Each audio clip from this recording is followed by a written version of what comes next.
E Premio Golf Tournament é um torneio que tomou lugar tur luna, tá ordunga para finalmente sacar o ganador. E fim de semana, tá tinha o último 36 hoyos na Tierra del Sol. O ganador grosso para fim de semana a resulta Liam van Ramhorst. O ganador net, Carl Johansson.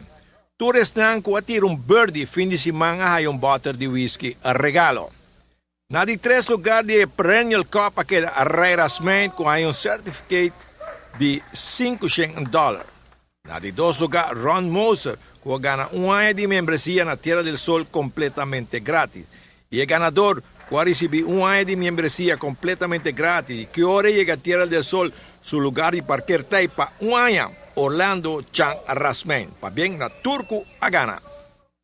Bom, bem, já mais na Chango, tá um bom ano aqui, tem o deporte de golf aqui na rua, Irônia. O Zwarte Piet que sente classe, mas também com roupa e saco. Sim, olha aqui na TV, não? Eu vou me ligar.